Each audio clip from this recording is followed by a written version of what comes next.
দু একদিন আগে যে একটা ঘটনা ঘটলো আমাদের দেশেই, আমাদের বরিশালে উজিরপুরে, যে এক ভাই তার সম্পদ তার ভাই আর দুই ভাইদের কাছে গচ্ছিত রাখছে, আমানত রাখছে। তো এই ভাই যখন বলল, ভাই আমার তো এখন টাকা পয়সার প্রয়োজন, আমার টাকা পয়সা আমার সম্পদ আপনি আমাকে বুঝাইয়া দেন। তো এর ভিতরে বাবা ফোন দিয়ে বললেন যে তুমি তো ঢাকা থাকো, আসো বরিশালে, বাড়িতে আসো, তোমার সম্পদ তোমাকে বুঝাইয়া দেওয়া হবে। তো রাত্র 2টা-3টা নাগাদ বাকি যে দুইজন ভাই দেশে ছিল, এই দুই ভাই, ভাইয়ের বউ, ভাতিজি, এরপরে সাঙ্গপাঙ্গ যারা ছিল, ওই লোকের চক্ষু একদম হাত দিয়ে তুলে ফেলছে। জোরে বলেন না নাউজুবিল্লাহ।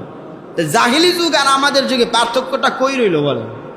একদম আপন ভাই, আপন ভাইয়ের চক্ষু একদম নিজে হাত দিয়ে এইভাবে বের হয় না, হাত ঢুকাইয়া দিয়া বের করে ফেলতেছে। এলাকার মানুষজন তাকে উদ্ধার করে যখন স্বাস্থ্য সেবায় প্রেরণ করলো, বললো যে অবস্থা খারাপ, চলবে না। এশিয়া মহাদেশের সবচাইতে বড় hospital Sher-e-Bangla medical college hospital, সেখানে তাকে পাঠানো হলো, তারাও ফেরত দিলে না, এখানেও চলবে না। তারা আবার রেফার করলো ঢাকার চক্ষু বিজ্ঞান হসপিটাল, সেখানে চলে যান। সেখানে যাওয়ার পরে তার চিকিৎসা নেওয়া হলো। ডাক্তার বলল এই চক্ষুর যে একটা মূল যে পাওয়ারের থাকে, লাইট থাকে, এটা নষ্ট হয়ে গেছে, সে আর চোখে দেখতে পাবে না। তাহলে চিন্তা করেন সম্পদ মানুষকে কতটা লোভী বানিয়ে দেয়। আল্লামাহু মিনাল ইনসানি মা লাম ইয়ালাম فسبحان الذي لا يحصى امتنانه باللسان ولا بالقلم نستغفره ونتوب إليه ونعوذ بالله من شرور أنفسنا ومن سيئات أعمالنا من يهد الله فلا مضل له ومن يضلل فلا هادي له وأشهد أن لا إله إلا الله وحده لا شريك له وأشهد أن سيدنا وسندنا وحبيبنا وطبيبنا ومولانا محمدا عبده ورسوله الذي أرسله بالحق بشيرا ونذيرا وداعيا إلى الله بإذنه وسراجا منيرا أما بعد فقد قال الله تعالى في كلامه المجيد وفي فرقانه الحميد সবাই জবান খুলে আমার সাথে পড়ুন আউযু বিল্লাহি মিনাশ শাইতানির রাজীম বিসমিল্লাহির রাহমানির রাহিম কুল হুয়াল্লাহু আহাদ আল্লাহুস সামাদ لم يلد ولم يولد ولم يكن له كفوا أحد وقال تعالى في شان حبيبه مخبرا وآمرا إن الله وملائكته يصلون النبي يا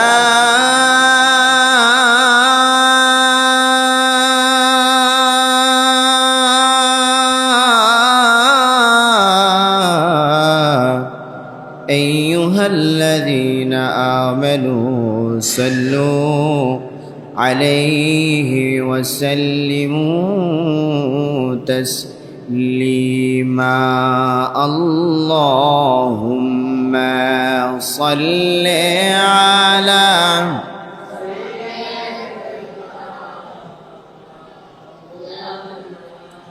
محمد وعلى آل سيدنا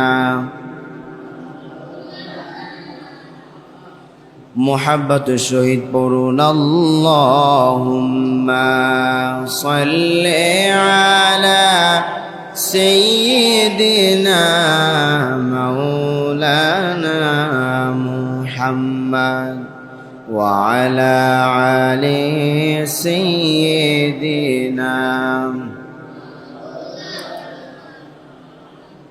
আমি যদি কখনো তাইফে যাই বলবো মাটিকে ডেকে নবীজির খুন ঝরালে কোথায় বলে দাও তাই আজ আমাকে বলে দাও তাই আজ আমাকে প্রতিশোধের দাবানল জ্বালাবো হেথায় বালাগাল আলা বিকামালিহি কাশাফাত তুজা বিজামালিহি حسنت جميع خصاله صلوا عليه وآله لا إله إلا الله لا إله إلا الله لا إله لا إله إلا الله لا إله جري لا إله لا إله إلا الله محمد رسول الله جري পড়ুন সাল্লাল্লাহু আলাইহি ওয়াসাল্লাম আল্লাহ আল্লাহ আল্লাহ আল্লাহ আল্লাহ Allah, Allah, Allah, Allah, Allah, Allah, Allah, Allah, Allah, Allah, Allah, Allah, Allah, Allah. La ilaha illallah মুহাম্মাদুর রাসূলুল্লাহ জোরে পড়ুন সাল্লাল্লাহু আলাইহি ওয়াসাল্লাম। আল্লাহ রাব্বুল আলামিনের দরবারে অসংখ্য শুকরিয়া জ্ঞাপন করছি, যেই মহান রব্বুল ইজ্জত ওয়াল জালাল গত জুমা থেকে আজকের এই জুমার দিন পর্যন্ত আপনাকে আমাকে হায়াত দিয়েছেন, নেক হায়াত দারাজ করেছেন, মসজিদে যথাসময়ে উপস্থিত হওয়ার, কিছু কথা বলার এবং শোনার মতো তৌফিক দান করেছেন। এজন্য কালিমাতু শুকুর আদায় করি আলহামদুলিল্লাহ। আপনারা জেনে অত্যন্ত খুশি হবেন যে আমরা আজকে যেই জুমায় উপস্থিত হয়েছি এটা হলো পবিত্র রবিউল আউয়াল মাসের প্রথম জুমা। পড়ি আলহামদুলিল্লাহ। রবিউল আউয়াল মাস আসলেই যারা নবী প্রেমিক, যারা আল্লাহ প্রেমিক, যারা দিন প্রেমিক, যারা ধার্মিক, ওই মানুষগুলোর ভিতরে একটা আলাদা জোয়ার তৈরি হয়। কেননা নবী করিম সাল্লাল্লাহু আলাইহি ওয়াসাল্লামের জন্ম এই রবিউল আউয়াল মাসের ভিতরে আসে। পড়ি সুবহানাল্লাহি বিহামদিহি। মহান রব্বুল ইজ্জত ওয়াল জালাল এর দরবারে লক্ষ কোটি শুকরিয়া জ্ঞাপন করছি। দুরুদ আর সালাম জনাবে মুহাম্মদুর রাসূলুল্লাহ সাল্লাল্লাহু আলাইহি ওয়াসাল্লামের প্রতি। গত সপ্তাহে বলেছিলাম যে আল্লাহ রাব্বুল ইজ্জাত ওয়াল জালাল নিজে বাদী হয়ে 10 শ্রেণীর লোকের উপরে মামলা করবেন। কি করবেন? আল্লাহ নিজে বাদী হয়ে কিয়ামতের ময়দানে ওই 10 শ্রেণীর লোকের বিরুদ্ধে মামলা করবেন। যেহেতু আমরা পবিত্র রবিউল আউয়াল মাসের ভিতরে চলে এসেছি, ওই সাবজেক্টটা বাদ দিয়ে আমরা রবিউল আউয়াল মাসের আলোচনা সামনে আনতে চাই। পড়ি ইনশাআল্লাহ। পয়গম্বর ঈসা রূহুল্লাহ, তার আম্মার নাম ছিল মারিয়াম। নাম কি ছিল? মারিয়াম। ইতিহাস যদি জানতেই হয় একটু গোড়া থেকে জানা ভালো। বোঝা গেল? যদি জানতেই হয় একটু গোড়া থেকে জানি। আমরা যে বর্তমানে আছি 2025 সাল, 2025 খ্রিস্টাব্দ, মানে হলো যে ঈসা মসিহ তথা খ্রিস্টানরা যাকে আল্লাহর পুত্র বলে, নাউজুবিল্লাহ পড়েন, আমরা বলি তাকে পয়গম্বর ঈসা রূহুল্লাহ। আল্লাহ রাব্বুল আলামিন তাকে পৃথিবীতে পাঠিয়েছিলেন বাবা ছাড়া। আম্মাজান মারিয়ামের গর্ভে আল্লাহ তার রুবুবিয়্যাত মানুষের মাধ্যমে প্রচার করার জন্য আল্লাহ বাবা ছাড়াই সন্তান দিয়েছিলেন। সেই সন্তানকে শুধু সন্তান নয়, আল্লাহ রাব্বুল আলামিন তাকে নবুয়ত দিয়েছিলেন, নবী বানিয়েছিলেন। পড়েন না সুবহানাল্লাহি বিহামদি। এই ঈসা রূহুল্লাহর জন্মের পর থেকে এই সালকে গণনা করা হয়। তাহলে হিসাব অনুযায়ী আজ থেকে 2025 বছর আগে পয়গম্বর ঈসা রূহুল্লাহ দুনিয়াতে এসেছিলেন। পয়গম্বর ঈসা রূহুল্লাহ দুনিয়া থেকে যাওয়ার 570 বছর পর, কত বছর বলেন বলেন, কত বছর? 570 খ্রিস্টাব্দ। 570 বছর পর আল্লাহর নবীকে আল্লাহ রাব্বুল আলামিন দুনিয়াতে প্রেরণ করেছেন। পড়ি আলহামদুলিল্লাহ। তো এই যে মাঝখানে একটা বিশাল গ্যাপ, একদিকে রইলেন পয়গম্বর ঈসা রূহুল্লাহ, আর একদিকে রইলেন আমাদের নবী মুহাম্মদুর রাসূলুল্লাহ সাল্লাল্লাহু আলাইহি ওয়াসাল্লাম। মাঝখানে গ্যাপ কত বছরের? মাঝখানে গ্যাপ কত বছরের? 570 বছর গ্যাপ। এর ভিতরে আর কোনো নবী আসে নাই। তো এই গ্যাপের ভিতরে যে যুগটা গেছে, যেই একটা সময় পার হয়েছে, বছরের পর বছর পার হয়েছে, এই বছরটাকে বলা হয় জাহিলিয়াতের যুগ। কিসের যুগ? জাহিলিয়াতের যুগ। কোনো মানুষ যদি একটা অন্যায় খারাপ কাজ করে, আমরা তাকে বলি, বেটা এটা জাহিলের মতো কাজ করলি, এটা জাহিলি যুগের মতো কাজ করলি, এত বড় অন্যায় তুই একটা করতে পারলি মানুষ হইয়া। তার মানে তাকে জাহেল বলার উদ্দেশ্য হলো যে ওই যুগটার মতো কাজ তুমিও করছো, এই জন্য তোমাকে জাহেল বলা হয়েছে। কথা বলেন ঠিক কি না? আমরা মানুষকে মাঝে মাঝে বলি, তুই একটা বাঘের বাচ্চা। কিসের বাচ্চা? বাঘের বাচ্চা। কেন? যে বাঘের যে আচরণ, বাঘের যে একটা মানুষকে বা একটা তার ভিতরে যে একটা তীর্য শক্তি থাকে, ওই আচরণটা আপনার ভিতরে আছে বিদায়ী মানুষ আপনাকে বলে তুই একটা মানুষ না, একটা বাঘের বাচ্চা। কথা বলেন ঠিক কি না? আসলে তো সে মানুষের বাচ্চা। তো বাঘের শক্তি সামর্থ্য তার উপমা দেওয়ার জন্য তাকে বলা হয়েছে বাঘের বাচ্চা। তো এই 570 বছর এই সময়টা এত নিম্ন, যেটাকে বিজ্ঞানী যারা ছিল, যারা গবেষক ছিল, তারা বলেছে 0 পয়েন্ট। কি বলেছে? 0 পয়েন্ট। পৃথিবী তখন 0 পয়েন্টের ভিতরে ছিল, যেটা থেকে সামনে পিছনে ডানে বামে আগানোর কোনো সুযোগ নাই।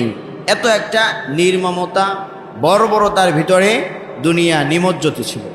এবং কি খানায় কাবা, বাইতুল্লাহ, মক্কার জমিনে কাবা শরীফের ভিতর একটা না, দুইটা না, 360টা মূর্তি ঢুকাইয়া মানুষ লাত, মানাত, উজ্জা, তারপরে আরো বিভিন্ন মূর্তির উপাসনা করত। জোরে বলেন না নাউজুবিল্লাহ। তো এই সময়টাকে বলা হয় জাহিলিয়ার যুগ। এই জাহিলিয়ার যুগটা সম্পর্কে আগে আমরা জানব। এরপরে 570 বছর পর আল্লাহ নবী দুনিয়াতে আসলেন। এরপরে আল্লাহ নবী 40 বছর বয়সে নবুয়তি পেলেন। এরপরে নবুয়তি পাওয়ার পর আল্লাহর নবী 13 বছর মক্কায় দাওয়াত দিলেন। এরপরে আল্লাহর নবী 10 বছর মদিনায় দাওয়াত দিলেন। মদিনায় দাওয়াত দেওয়া শুরু, ইসলামের সোনালী যুগ শুরু। পড়েন না আলহামদুলিল্লাহ। আমরা ধাপে ধাপে যাব সেখানে। উলামায়ে কেরামগণ করেছেন, গবেষণা করেছেন। সেখানে উলামায়ে কেরাম বলেছেন যে জাহিলিয়ার যুগটা কেন এত খারাপ, এটার 5টা মূলত এবং সংক্ষিপ্ত 5টা বর্ণনা। কয়টা বর্ণনা? বলেন বলেন, কয়টা বর্ণনা? 5টা বর্ণনা। আমরা জাহিলি যুগের সাথে বর্তমান যুগে মিলাবো, যে ওই যে বৈশিষ্ট্যগুলা জাহিলি যুগের ছিল, এটা কি আমাদের ভিতরে এখনো রয়ে গেছে, নাকি আমরা আসলেই মানুষ হতে পেরেছি? পারবো না ইনশাআল্লাহ। আল্লাহ যদি তৌফিক দান করেন, আমরা পুরান যে ইতিহাস ঐতিহ্য জাহিলি যুগ এবং বর্তমান আমাদের সমাজ ব্যবস্থা নিয়ে আমরা দুটার মধ্যে পার্থক্য বের করার চেষ্টা করব। পড়ি আমিন। উলামায়ে কেরামগণ লিখেছেন, তাফসীরগণ লিখেছেন, জাহিলি যুগের মূলত 5টা গুণ পাওয়া যায়, যেই 5টা খারাপ গুণের কারণে জাহিলি যুগকে পৃথিবীর সর্বনিম্ন যুগ বলা হয়। তার ভিতরে 1 নাম্বার নিদর্শন হলো তারা আল্লাহ রাব্বুল আলামিনের সাথে শিরিক করত। কি করত? বলেন বলেন, কি করত? আল্লাহর সাথে শরীক করত। অথচ আল্লাহ রাব্বুল আলামিন বলেন, আশহাদু আল্লা ইলাহা ইল্লাল্লাহু ওয়াহদাহু লা শারীকা লা ওয়া আশহাদু আন্না মুহাম্মাদান আবদুহু ওয়া রাসূলুহু। জোরে বলেন আল্লাহু আকবার। আল্লাহ রাব্বুল আলামিন বলেন, আশহাদু আল্লা ইলাহা ইল্লাল্লাহ, আল্লাহ হলেন এক, আল্লাহ হলেন অদ্বিতীয়, আল্লাহ রাব্বুল আলামিনের সাথে কোনো শরীক নাই। যদি আমার স্ত্রী আল্লাহর সাথে শরীক করে, স্ত্রীকে দাওয়াত দেন যে তুমি তো আল্লাহর সাথে শিরিক করো, তুমি ফিরে আসো। স্ত্রী যদি ফিরে না আসে, স্ত্রীকে তালাক দেয়া দাও প্রয়োজনে, কিন্তু আল্লাহকে ছাড়া যাবে না। সুবহানাল্লাহ পড়েন। আল্লাহকে ছাড়া যাবে? মা বাবা যদি আল্লাহর বিপক্ষে চলে যায়, আল্লাহর সাথে শরীক করে, মা বাবাকে ছেড়ে দাও। তোমার সন্তানরা যদি আল্লাহর সাথে শরীক করে, আল্লাহকে না মানে প্রয়োজনে সন্তানদেরকেও তুমি ত্যায্য করে দাও, কিন্তু সব চলে যাবে, ঈমান ছাড়া যাবে না। ঠিক কিনা বলেন? ধন গেলে ধন পাওয়া যাবে, সম্পদ গেলে সম্পদ পাওয়া যাবে, স্ত্রী একজন চলে গেলে আরেকজন আনার সুযোগ আছে না নাই? সন্তান আবার পাওয়া যাবে, আবার বিবাহ করলে আল্লাহ চাহে তো আবার সন্তান দিবেন, কিন্তু ঈমান যদি একবার চলে যায়, ওই ঈমান কি ফিরিয়ে আনা সম্ভব? বলেন সম্ভব? এই জন্য জাহিলি যুগের 1 নাম্বার খারাপ বৈশিষ্ট্য হলো আল্লাহ রাব্বুল আলামিনের সাথে যারা শিরিক করত, সর্বদা সবসময় আগুনের পূজা করত, গাছের পূজা করত, মাছের পূজা করত, চন্দ্রের পূজা করত, সূর্যের পূজা করত, লাত, মানাত, উজ্জা, হবল নামক দেবতাগুলোর পূজা করত। আল্লাহ রাব্বুল আলামিন বলেন, কোনো দেবতা নয়, কোনো তন্ত্র নয়, কোনো মন্ত্র নয়, বান্দা আমাকে এক বাক্যে আল্লাহ বলে ডাকবে, বান্দার এক ডাকের সারা আমি আল্লাহ 10 বার দিয়ে দেব। সুবহানাল্লাহ পড়েন। এক ব্যক্তি, এক কাফের ব্যক্তি, তিনি একটা মূর্তির পূজা করত। মূর্তির নাম হলো সনম। কি বলেন বলেন, নাম কি? সনম। হঠাৎ করে তিনি তসবিহ গুনতেন, সনম সনম সনম, কিন্তু একদিন মুখ থেকে ভুলে বের হয়ে গেল সমাদ। নাম কি? সমাদ। আল্লাহ রাব্বুল আলামিন তার বৃদ্ধ বয়সের আজীবনের সনম শব্দটা আল্লাহ দেখেন নাই।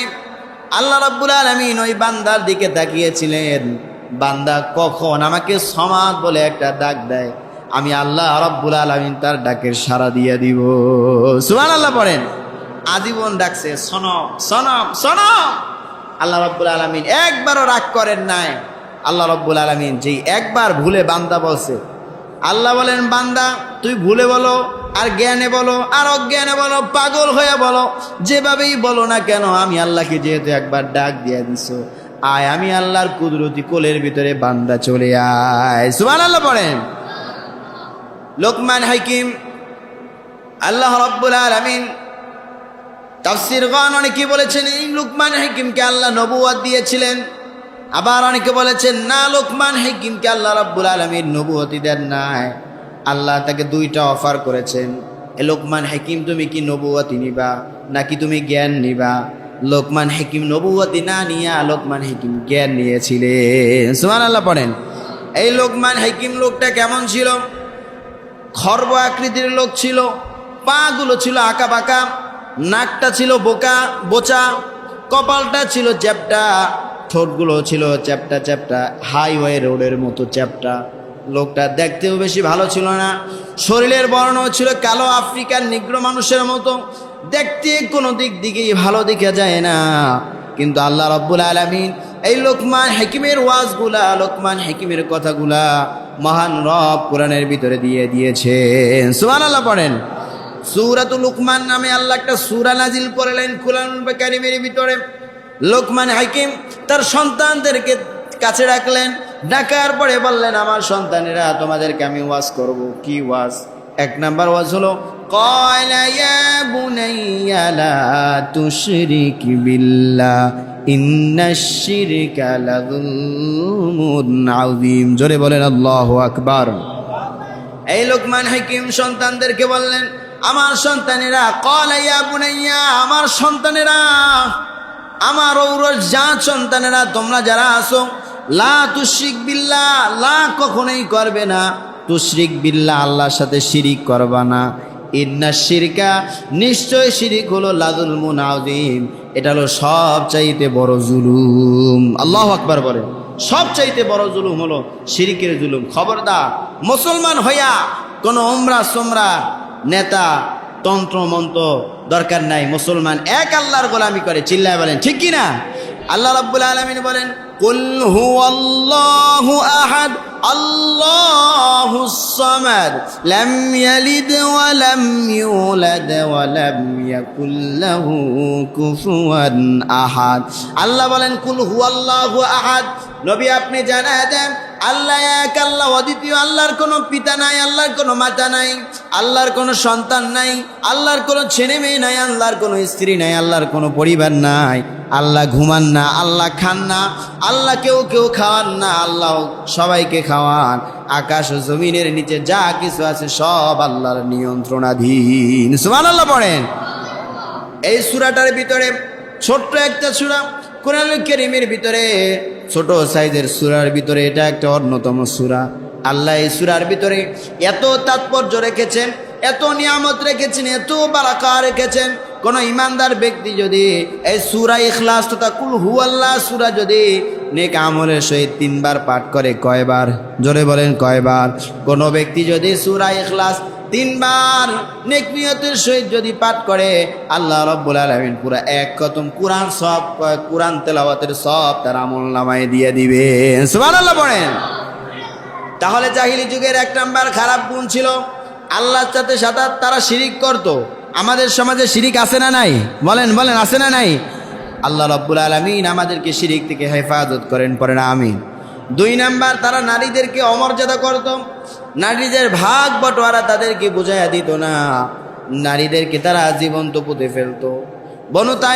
বনু তামিম গোত্রের এক সাহাবী ঈমান আনার পরে আল্লাহ রাসূলের কাছে এসে চিৎকার দিয়ে হাওমাও করে কাঁদতেছি, ইয়া রাসূলুল্লাহ, ইয়া হাবিবাল্লাহ, আমি কি করব?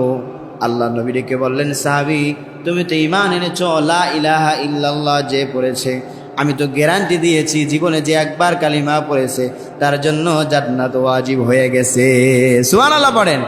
তুমি তো আমার সাহাবী, তোমার তো জান্নাত ওয়াজিব হয়ে গেছে, তুমি কেন কাঁদো? তোমার কেন টেনশন?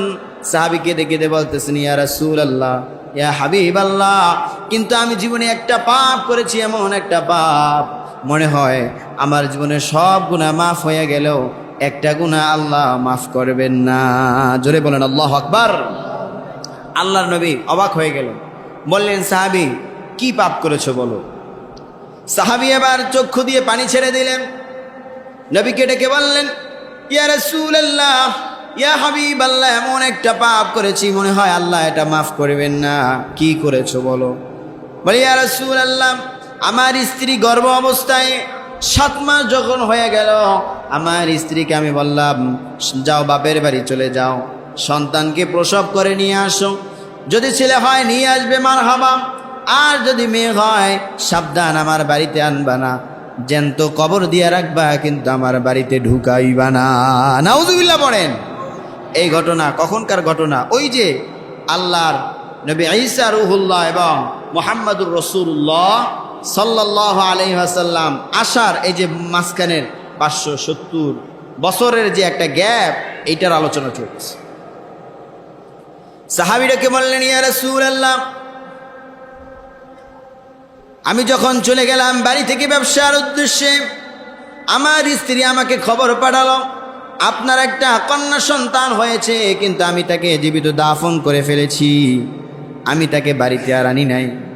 কিন্তু মহিলা তাকে আর জীবিত দাফন করে নাই। আল্লাহ পাক তাকে এত সুন্দর একটা ফুটফুটে কন্যা সন্তান দান করেছিলেন, যেই কন্যা সন্তানের দিকে তাকালে মহিলা আর তাকে হত্যা করার চিন্তা করতে পারে না। আল্লাহু আকবার বলেন। এত সুন্দর, এত ফুটফুটে সন্তান আল্লাহ দান করেছিলেন যে তার দিকে তাকালে মনে হয় না এই বাচ্চাটাকে আমি কিভাবে মেরে ফেলবো। আল্লাহু আকবার বলেন।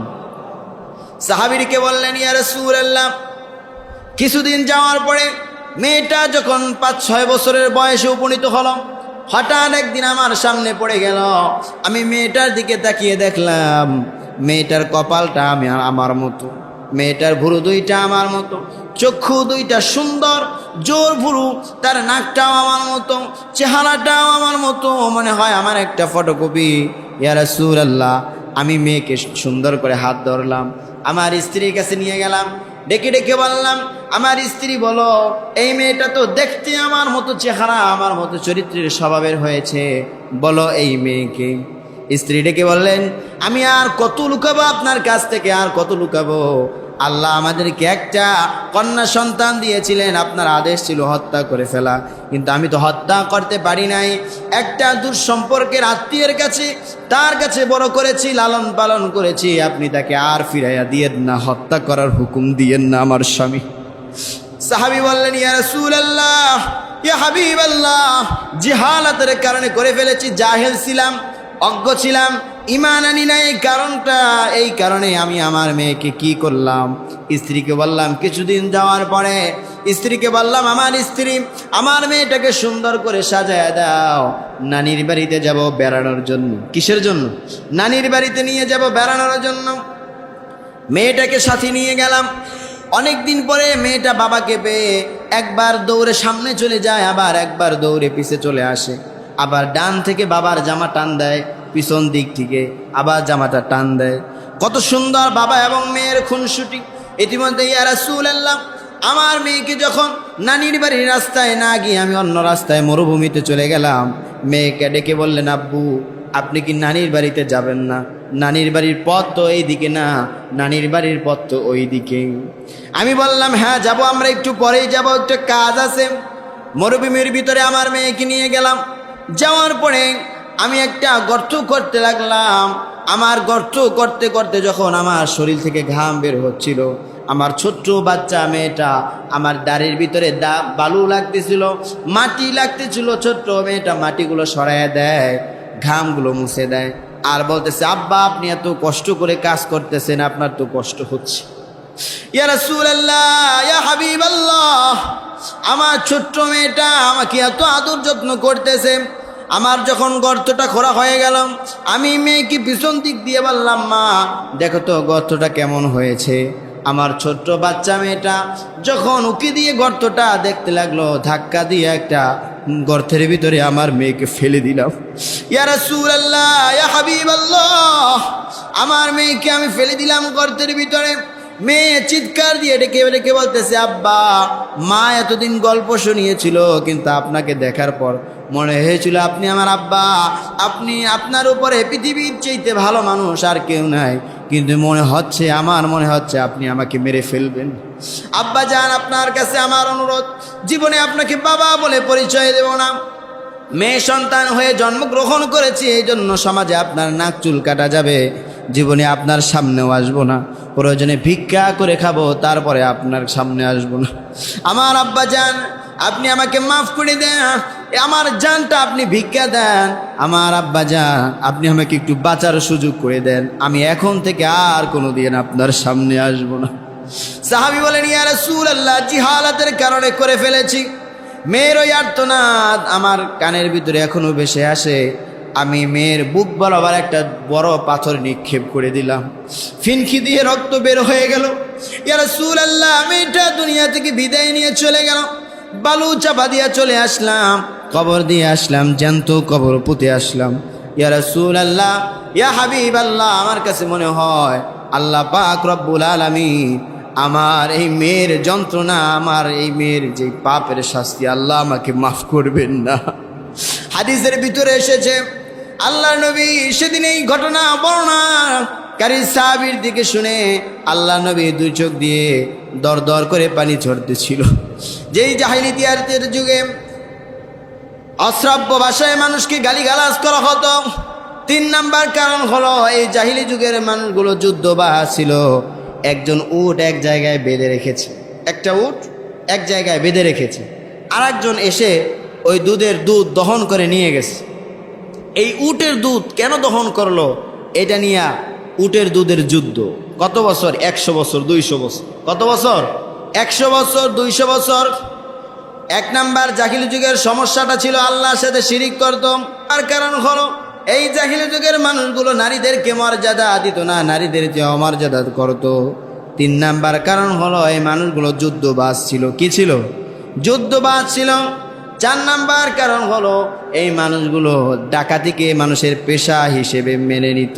বুঝেন তো, মানে ডাকাতি একটা যে খারাপ বিষয় এটা কিছু মনেই করতো না, এটাকে নিজেদের পেশা হিসেবে মনে করত। আমাদের সমাজেও, আমাদের দেশেও এই ডাকাতি অনেক মানুষ নিজেদের পেশা মনে করে, নেয় কি নেয় না? কথা বলেন, নেয় কি নেয় না? এদেশের অবুঝ মানুষের চেয়ে বুঝদার মানুষগুলোই বড় চোর। কথা বলেন ঠিক কিনা? অশিক্ষিত মানুষের চেয়ে শিক্ষিত মানুষগুলো বড় চোর। কথা বলেন ঠিক নেবে? ঠিক। বুঝতে হবে, কারণ অশিক্ষিত মানুষ যা করে না করে বুঝে না, কিন্তু শিক্ষিত মানুষ, ডাক্তার, ইঞ্জিনিয়ার, বড় বড় দুমরা সুমরা যারা আছে সবাই কলমের খোঁচায় খোঁচায় লক্ষ লক্ষ টাকা মানুষের আত্মসাৎ করতেছে। কথা বলেন ঠিক কিনা? ডাক্তার সাহেব সরকারি ডাক্তার, সরকার থেকে তাকে নিয়োগ দেওয়া হয়েছে, সরকারি ভাতা পায়। এরপরও আপনি আমি যখন যাব ডাক্তার দেখাবো, প্রেসক্রিপশনের শেষে লিখে দেয় যে অমুক ডায়াগনস্টিক সেন্টারে আপনি রিপোর্টগুলো করে আনবেন। তার রেফারেন্স করা ডায়াগনস্টিক সেন্টারে যদি না যান, রিপোর্ট করান, ওই রিপোর্ট আর ডাক্তার দেখবে না, কারণ শেষ ওইখান থেকে মিষ্টি পানি পায়। কথা বলেন ঠিক কিনা? এই জাহিলি যুগের মানুষগুলো বর্বর ছিল। তারা ডাকাতিকে নিজেদের পেশা বলে মনে করত। তারা ছিল যাযাবর। রাস্তাঘাটে যখন মানুষ চলাচল করত, কোনো এক কাফেলা যেত, হঠাৎ করে গুপ্ত হামলা করে কাফেলা থেকে তাদের ধন সম্পদ, টাকা পয়সা, হীরা জহরত, মণিমুক্তা সব আত্মসাৎ করত। শুধু তাই নয়, কাফেলার ভিতরে যদি কোনো মহিলা মা বোন থাকতো, নারী থাকতো, তাদেরকে ধর্ষণ করা হতো। শুধু ধর্ষণ করাই হতো না, তাদেরকে এই ডাকাত দলেরা নিজেদের আওতায় নিয়ে আসতো। এরপরে যখন এই মেয়েগুলো গর্ভবতী হয়ে যেত, গর্ভবতী হওয়ার পরে যখন 5 মাস 6 মাস পেটের বাচ্চাটা এখনো বুঝদার হয় নাই, এমতো অবস্থায় তারা বন্ধু বান্ধবকে ইনভাইট করত, মদ খাওয়ার ব্যবস্থা করত। মদ খেত আর অপরিপক্ক বাচ্চার মায়ের পেটে ছুরি দিয়ে আঘাত করত। শুধু তাই নয়, আঘাত করে অপরিপক্ক বাচ্চা যখন পেট থেকে বের হয়ে মা যখন চিৎকারে চিল্লা পাল্লা করতে থাকতো, কাঁদতো, আত্মচিৎকার দিত, তখন তারা মদ খেত আর সেই চিল্লা পাল্লাকে তারা আনন্দ মনে করে নিত। জোরে বলেন নাউজুবিল্লাহ। আল্লাহ পাক রব্বুল আলামিন আমাদেরকে হেফাজত করেন, পড়েন আমিন। শুধু তাই নয়, এই জাহিলি যুগের মানুষগুলো এতিমের মাল আত্মসাৎ করত। কি করত? এতিমের মাল আত্মসাৎ করত। এতিমের মাল ঠিক মতো তাকে বুঝাইয়া দিত না। আবু জাহেল একবার এক এতিমের মাল আত্মসাৎ করছে। কি করছে? এতিমের মাল আত্মসাৎ করার পরে রাসূল করিম সাল্লাল্লাহু আলাইহি ওয়াসাল্লামের কাছে আসলো, ইয়া রাসূলুল্লাহ, ইয়া হাবিবাল্লাহ, আবু জাহেলের কাছে আমার বাবা যখন বেঁচে ছিল, আমার কিছু গচ্ছিত অর্থ সম্পদ তার কাছে জমা রেখেছিল, কিন্তু আমি যখন আবু জাহেলের কাছে গেলাম যে চাচা, আমার আব্বা তো আপনার কাছে কিছু সম্পদ রাখছিল, এই সম্পদটাকে একটু বুঝাইয়া দেন। আবু জাহেল বলে, না, তোমার কোনো সম্পদ আমার কাছে রেখে যায় নাই, যাও দূর হয়ে যাও, সরো। তার বাড়ি থেকে তাড়ায় দিস। একবার দুইবার করে অনেকবার এতিম সন্তান যখন তার কাছে গেছে আর তাকে সম্পদ বুঝায় দেয় না। এই সন্তান আল্লাহ রসুলের কাছে চলে আসছে, ইয়া রসুল আল্লাহ, ইয়া হাবিব আল্লাহ, এই আবু জাহেল চাচার কাছে আমার আব্বার সম্পদ গচ্ছিত, কিন্তু এই সম্পদগুলা আবু জাহেল বুঝায় দেন। রাসূল বললেন চলো আবু জাহেলের দরবারে যাই। আল্লাহ নবী, বিশ্ব নবী মুহাম্মদুর রাসূলুল্লাহ সাল্লাল্লাহু আলাইহি ওয়াসাল্লাম আবু জাহেলের দরবারে চলে গেলেন। ডাক দিয়ে বললেন, চাচা আপনি কি এই এতিম ছেলেকে চিনেন? হ্যাঁ আমি তো তাকে চিনি। তার কিছু সম্পদ তার বাবা আপনার কাছে আমানত রেখে গিয়েছিল। হ্যাঁ রেখে গিয়েছিল, তার আমানত তাকে ফিরাইয়ে দেন। আবু জাহেল বলল, ভাতিজা দাঁড়াও। ঘরের ভিতরে ঢুকে গেলেন, আমানতগুলো নিয়ে আসলেন, ধন সম্পদ যা ছিল সব কিছু এতিম বাচ্চাকে বুঝাইয়া দিলেন। দেওয়ার পরে আবু জাহেলের লোকেরা বলল, নেতা লিডার, জীবনে তো আপনি এমন ভালো কাজ কোনোদিন করেন নাই, কেন এই কাজটা করলেন?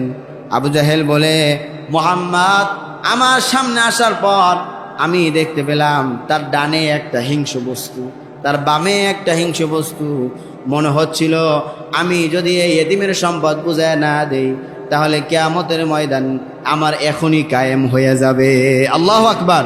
আল্লাহ রাব্বুল আলামিন বলেন, আরাইতাল্লাযী ইউকাযযিবু বিদ্দীন ফাযালিকাল্লাযী ইয়াদুল ইয়াতীম ওয়া লা ইয়াহুদ্দু আলা তুআমিল মিসকিন। কিয়ামতের ময়দানে ওই সমস্ত মানুষগুলা জান্নাতের ঘ্রাণও পাবে না যে সমস্ত মানুষ এতিমের সম্পদ ঠকায় খায়, ভাইয়ের সম্পদ ঠকায় খায়, বোনের সম্পদ ঠকায় খায়। এই সমস্ত মানুষগুলা কিয়ামতের ময়দানে জান্নাতের ঘ্রাণও পাবে না। বুঝেন তো, যারা আছেন মেয়েকে সম্পদ দেয় না, ছেলেকে সম্পদ দেয়, বলে যে তুই তো সম্পদ তোর জামাই বাড়ি পাবি, তোর আবার এইখানে খাওয়ার দরকার কি? কথা বলেন ঠিক কি না? ভাই বছরে 2-1 বার বোনকে দাওয়াত দেয় পিঠা খাওয়ার জন্য, এরপরে বোনকে বলে, বোন অংশ নিলেই কিন্তু ধ্বংস। কি অংশ নিলেই কি ধ্বংস?